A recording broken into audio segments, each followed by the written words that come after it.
So we got Mike Lilley from ML Canine. They're based out of Tennessee. We're just going to talk some dogs today. So Mike, why don't you tell us, a little bit about yourself, what you do, and we'll go from there. Awesome. Thanks for having me. So I started in dogs at a young age. My dad got me started in hunting dogs, game dogs, and cow dogs, and I knew that was what I wanted to be a part of, especially getting older and having my own dogs and not just having to take care of his. And then I got into law enforcement and really saw what dogs could do. And I worked my first dog with state law enforcement with Fish and Wildlife, and he was a game detection dog, tracking article dog, and I knew with that dog that there was so much more that he could do, and I wasn't even scratching the surface, nowhere near. And made a move to the sheriff's office, started working a dual purpose dog, and really got to see some modern training techniques, and my sheriff's office gave me the ability to start to work with the dogs and be hands-on, and eventually took over the unit, took over the training, and I retired from law enforcement, wanted to do dogs full-time, and pet dogs, police dogs, and it's brought me to where I'm at now. And that's the Reader's Digest version, but to me it's all about dogs and the love of working them and getting them prepared for doing real work to help out communities and cops, and to me that's just a huge passion. Awesome. So you said that you kind of got your start in your feet wet with working dogs, but a different type of working dogs, right? So hunting and cattle dogs. What would you do with those cattle dogs specifically? Like, how would you work cattle with them? Oh yeah, yep. So they were, it's crazy. I looked at now where the Tahoes and police cars have heat alarms and ACs on and fans in the windows, and back then in South Florida, where I was raised, it's 100-degree weather, and these dogs are working from sun up to sundown, and they're marching miles and miles and miles a day, and so their main focus was helping gather cows and keeping them bunched tight in groups as you move to where you're going to be working them at, mostly cow pens or switching pastures, and then my biggest hands-on was hog dogs, and I grew up hog hunting, and we didn't. It was for working the dogs. It wasn't killing hogs. It was working dogs, and then finding and doing what they do naturally. And man, I ate, slept, breathed, and bled it, and I was hunting 7 nights a week, and that's where I had my big grasp whenever I got my first line of dogs and was doing my own thing, and had my driver's license, and that's just all I spent time doing. I wasn't hanging out with groups and partying. It was just working dogs. And so both notes of the cow dogs and the hog dogs, it was a big avenue and tunnel into getting into the dogs that I'm able to work with today. Nice. Were there any parallels, or are there any parallels that you draw from those kinds of experience working dogs to working with a police dog? For sure. And one of my big things is self-discovery and dogs learning on their own. And so much of training that we see, I think mistakes that are made is we think we know better, and we think we have to teach the dog, where the dogs I grew up working, they taught themselves. I mean, I didn't go, go find a hog and go drag it around the yard and they learned how to trail to it. They did it on their own. Older dogs taught the younger dogs, and genetics is what built it. We didn't know where the hogs were. They had to go find them. So yes, there is an essence of training a puppy and catching a young hog that's not going to hurt a dog, and teaching them how to be confident and how to work a hog when they do find one. But the part of them going out and hunting as a group of 1, 2, 3 dogs is they taught that to themselves. They learned it, and that was that's a big thing that I try to implement into the police dogs I work with, and even the pet dogs. It's just them learning how to figure things out on their own, and it just is so much more valuable to the animal when they do. So about that self-discovery now, so we'll kind of transition a little bit, you know, maybe away from working dogs, or not even necessarily that, but why do you, what's your belief? Why do you think self-discovery is such a pivotal point in learning? To me, a saying that sticks with me is, when it's of the dog's own creation, it's their gospel. And I think a lot of handlers, dog owners they try to get a dog to do something, and it never really works out the way they want. But whenever the dog's hungry, it will bring their food bowl to them with just ignition and hey, feed me. They've created that. They've created that behavior. And the other direction is unwanted behavior. Dogs that will chew a hole through a wall. They've created that, and it's awesome to them. So if we can recreate that to find our advantage by letting them find their advantage, it's a gospel. And when they've created it, and we haven't tried to manufacture it by doing a lot of input from ourselves, it's just going to be so much more of a trustworthy behavior, and done with a lot of want to from the dog. Yeah, awesome. I definitely agree with that. I'm a big fan of that self-discovery in learning. You know, I kind of want to switch gears just for a second. I got some insider information. As you know, I'm a cowboy myself. So you know, it takes one to know one. So that's right. Someone has told me that they used to be a cowboy. Yeah. Yeah. So when you used to, other than just working the dogs and stuff, you actually used to competitively ride in rodeos and stuff? Yep. So I wasn't a big sports kid. You know, I played a little baseball, but what kept me and my brother out of trouble and out of the streets, I think, was rodeoing. And man, I don't have kids, and me and my wife aren't going to have kids. I don't know how my parents did what they did to keep us almost every night of the week practicing. We did timed events, so team roping, calf roping. We did rough stock. I did some saddle bronc riding. My brother did some bull riding, but our main event was team roping. And man, we were practicing every night of the week. We'd get home from school, do our homework. My dad ran his own business. He would get home and he would either load bucking horses, load bulls, and meet us at the arena, or he was loading, roping steers and calves and meeting us at the arena, and we would bring horses there, and it was just practice. And I mean, that's all we did. We just lived that life, and we traveled a lot, and through junior rodeo, high school rodeo, and once I got into PRCA, professional rodeo, I realized very quickly that I needed a much bigger wallet than I had, you know, doing $10 an hour cowboy day work to pay for that, to keep my way in that sport. And so that was pretty much where it ended, was when I was on my own and paying bills and all that, and still don't know how my parents did it. Kept two, you know, boys in that, and traveling and doing what we did. So, but yeah, I lived that rodeo life, that horse life for a while.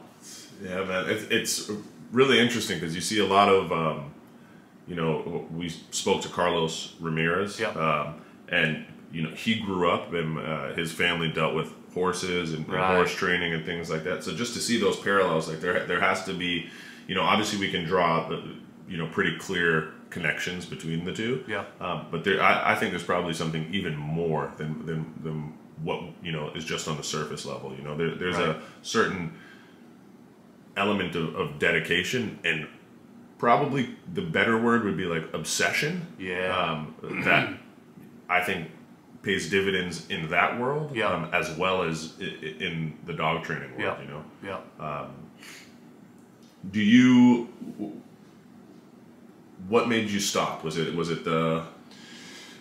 You know, once I flew the coop or flew the roost or whatever you want to call it, and was on my own and paying bills, and entry fees to go to these things, and travel costs, and having to get a horse there, and a lot of these events, I lived in South Florida, so it's 5-6 hours just to get out of the state, and a lot of these events are out west, and a few are in Florida, but not many.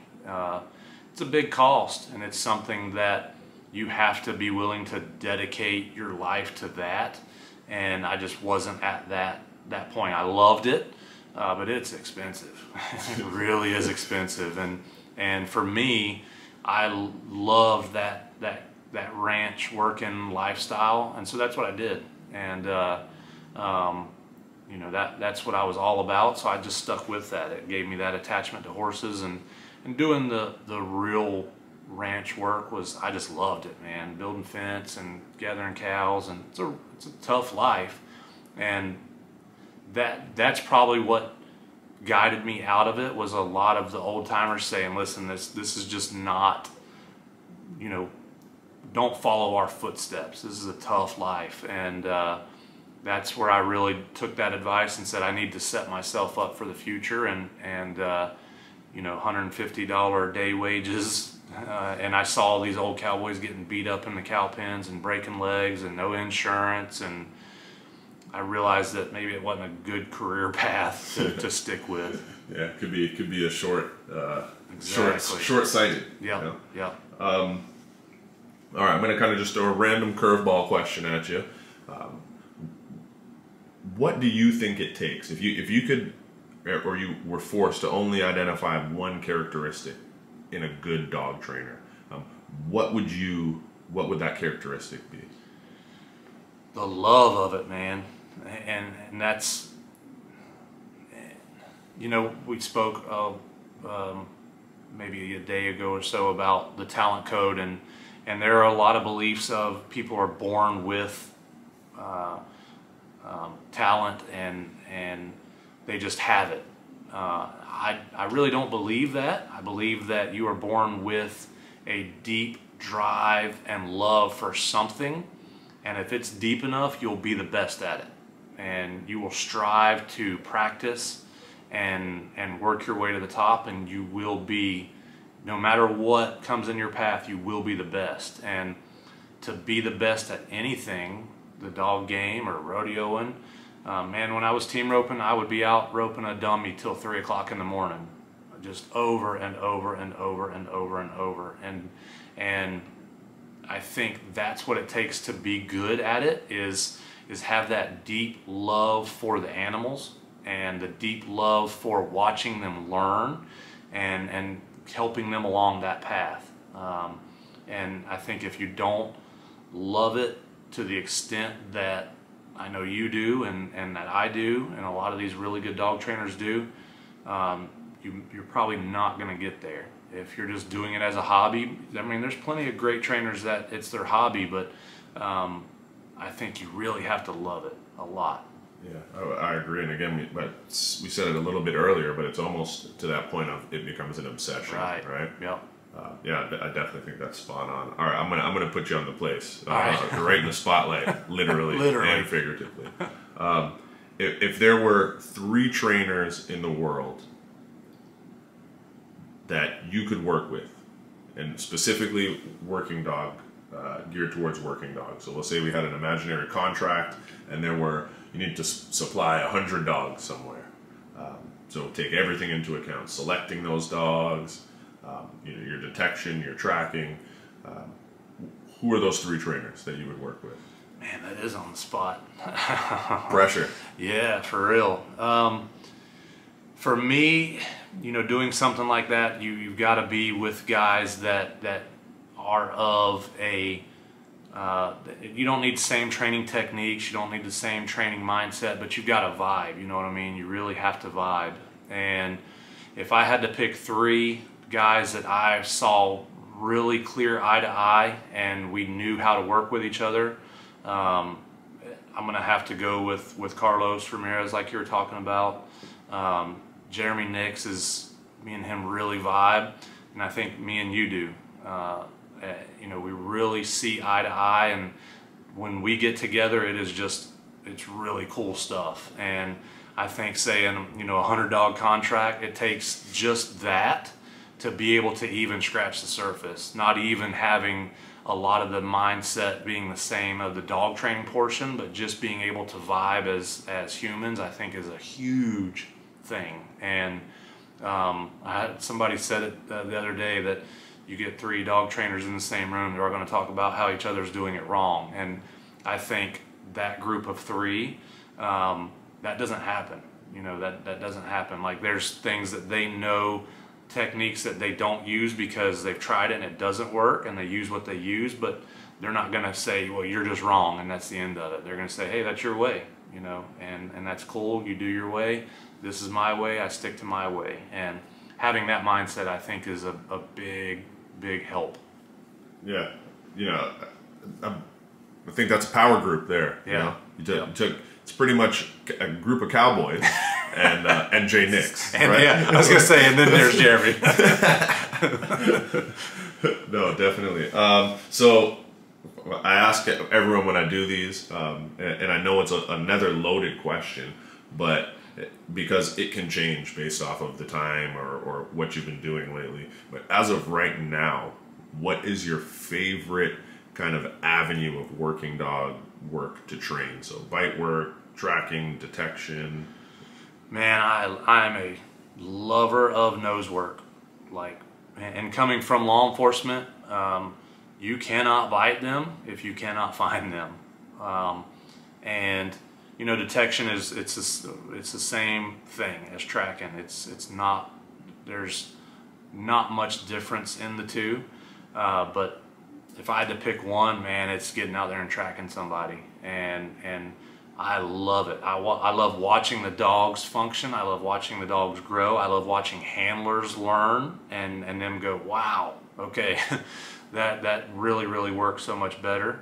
And it's, to me, that is just, there's nothing better than having a good dog at the end of a leash and out there looking for that person that needs to be found, whether bad guy or missing person. It doesn't get any better than that, in my opinion. Yeah, I'm a big fan of tracking.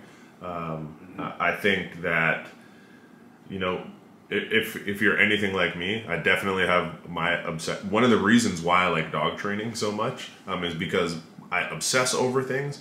And I find that there's a lot of these small little areas of dog training and nuances that you can obsess over, and you're never going to have it figured out all the way, right? So like, it's kind of that goalpost just keeps on moving. Yeah. You know, so I'll obsess and be like, okay, I'm really into tracking right now, or I'm really into bite work right now, and kind of change with the seasons almost. You know, that's one of the awesome things about this. For sure. All right.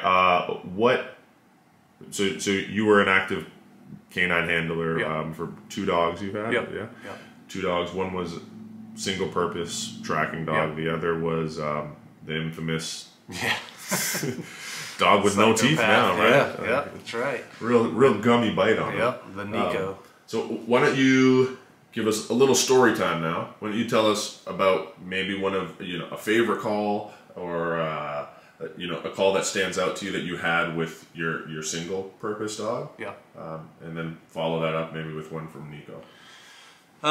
So both of them, I would say one with Neko would be a track, and then I had some really cool tracks with my first dog, but one that's a job that we did that stood out was a call to an agency that they've got a lot of dogs and a big canine program, and they had a home invasion kidnapping. They had caught the suspects. They had recovered some of the articles, but they were still missing certain pieces from the house, and one of the major, well, 2 of the major pieces were the clothing of the suspects, because they had stripped down and changed clothes, and they were not in the same clothes when they apprehended them, from what the victim said, and then a firearm. And so I was called out only because the agriculture unit had worked with me and knew that my dog did recovered firearms and articles, and so he kind of had to secretively call me out because the canine unit didn't want to know that was happening. And so I I get my dog out there. It's pouring rain when I get there, a South Florida summer night. And this is probably 8 hours after everything had went down. Helicopter there, multiple other dogs there. And so when I got there, some of the detectives were kind of looking down their nose at me, you know, game warden dog, what's he know? And they're a big sheriff's office. And I put my dog out, and within about 45 seconds, he found the firearm. And wow. And I was blown away. It was my first gun find, live find, and I mean, he just did it like it was another training rep, and it just blew me away, and it blew the guys away. When I yelled out gun, they were like, sure, whatever, okay. And I was like, all right, I'm being serious. And they came into the woods. The bad guys had tried to bury it and then put a bunch of cabbage fans on top of it. And man, when I walked up to where he was aggressive alert at the time, and he's just digging and doing his thing, and I saw a gun barrel sticking out, I was like, get out of here, man.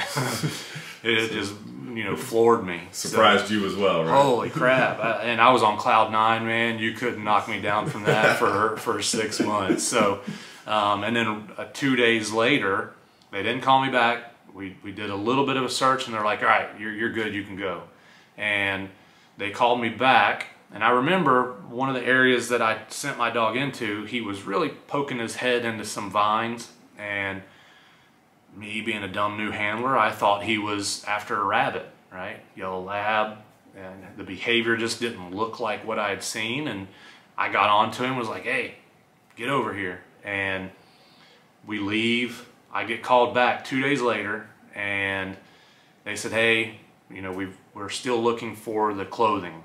And so I get out of my car, and they're telling me what they're looking for. I go to break my dog, and he's got his Kong in his mouth. He's going back to the car, and he does this big behavior change on the driveway, and it's just patrol cars lined up. And he does a big behavior change, and he starts kind of air scenting into the wood line, and it's just solid wood line. And I said, hey, go to the car. So he listens to me, he takes off, and he's waiting by his door. Well, I get where his footprints have a little shift in the dirt where I knew where he'd had his behavior change, and I just start looking in the woods, and about a foot in the wood line was a holster just laying there, and I was like, nah, these guys aren't going to believe this. They're going to think it's a holster I threw down, you know, it was like my drop holster.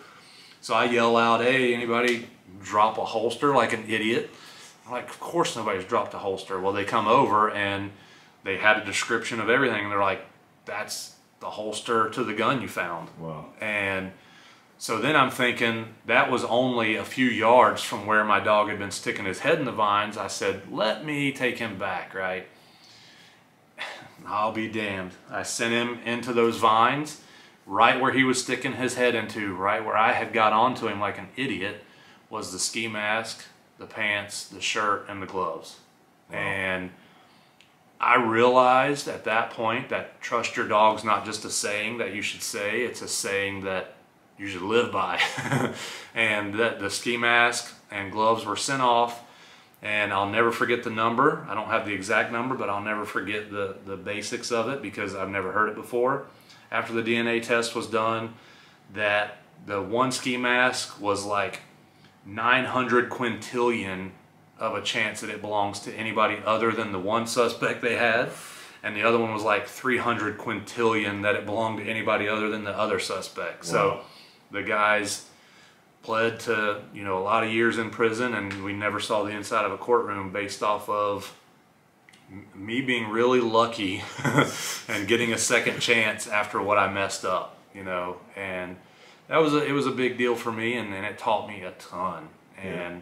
So that was an article with my first dog, my last dog, Neko, Gummy Mouth. It was his last track right before I left law enforcement, and I'd gotten into a fight with a guy in the front seat on a traffic stop, and he tried to stab me. He brought something out of his dash, and I went to disengage because my brain was thinking gun, and he swipes it right across the bottom of my vest. It didn't hurt me. I still, after reviewing the body cam, and never found it and couldn't see what it was in the body cam, but it was clearly a motion that was attempting to cut me. And I disengaged, he shut his door. There was about a 13-minute vehicle pursuit, and he wrecked out of sight of me, and I got there and it was just an abandoned car in a ditch. And of course, wide open field to the left, thick woods and swamp to the right. So I'm hoping he went left, right? I cut Neko down, I get him out, cut him after setting my perimeter up. I work him down the left side of the road, nothing. Work him across the hood, nothing. Cut him down the passenger side, straight into the thick woods. I was like, God dang it. So belly crawl through, hit about a maybe thigh deep marsh.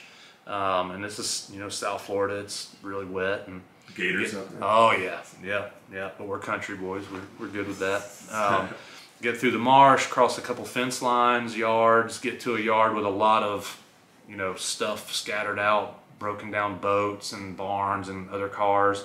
And we're tracking solid up to that fence. When we hit that yard, I just thought, man, I don't want to leave all these spots where threats can be behind me and continue tracking. So I just started clearing them real quick, cleared all of them, brought him back, put him back on track, and he went right from the fence line where we crossed, down the little back steps of the little double wide trailer that was there, up the steps, and muzzle punched the back door. And I was like, okay, that's really cool. He jumps off the steps and he starts trying to pull the bottom skirting off of this trailer. And I was like, okay, I'm calling that. Is that how he lost his teeth? Yeah, no. Those were lost long before that. I wish that's how he lost them. So my backup was canine handlers. I said, all right, he's got to be in this house. And so I go around front. There's a bunch of loose pit bulls. Start getting people out of the house. And I talk about a lot of having the confidence to say, my dog says he's in that house. That I was able to tell those guys, hey, go up, do a knock and talk, but he's in that house, 100%. And so a lot of guys the same age, as the suspect started coming out of the house, I saw ankle bracelets, ankle monitors, and they come out of the house, they talk to the homeowner, and she says, yeah, go search, nobody's in there. Well, right as soon as they go in the search, and I didn't want to go up with the dog because of the loose dogs that were there. It just didn't seem like it was worth, you know, putting my dog in harm or those dogs in harm. And the second they go to enter the house, the older lady that gave them permission tapped the lead deputy on the shoulder and said, hey, he is in here. He came in the back door and he's soaking wet and scared to death. And he was hiding in the back bedroom to the right of that back door, right under where he was trying to rip the bottom skirting of the house off. And he had a mattress up against the door, and they took him into custody, but I didn't get to bite him.